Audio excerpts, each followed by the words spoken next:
What we're about to have a look at here is the length of casting stroke. And what I've done is I've put two witches' hats out in front of me. I'm standing in the centre. My rod tip is going to follow a straight line between them. The line will follow that rod tip. I should get a nice little loop happening there. If you're making a very short cast like I am at the moment, the rod only moves a short distance between that one and that one. So you've got that V that I've shown you before, and your stop points on your forward and back casts.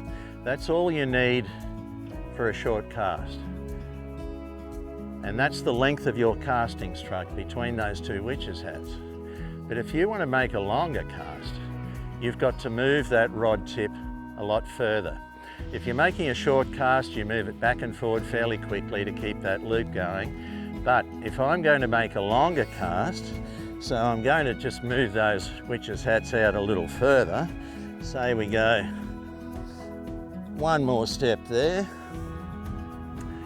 and one more step with this one over here. Then a couple of things will happen. I'll strip a bit more line out.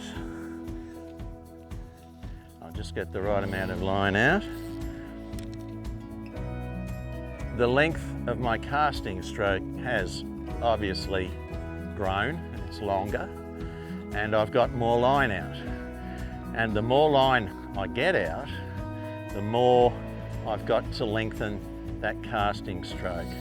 And as you strip more line out and you do get more line out, you've got to slow down with that stroke. So that's what'll happen. The more line you get out, the longer that casting stroke needs to be. And you slow your cast and your casting strokes down, because as you get more line out, you've got to wait longer for the line to straighten on your back cast and also straighten on your forward cast.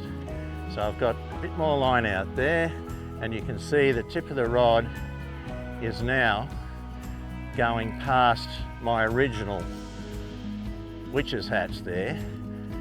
So the longer your cast is, the further that rod has got to move, that tip has got to move, and you've just got to slow your cast down to let that line straighten out the front and behind you.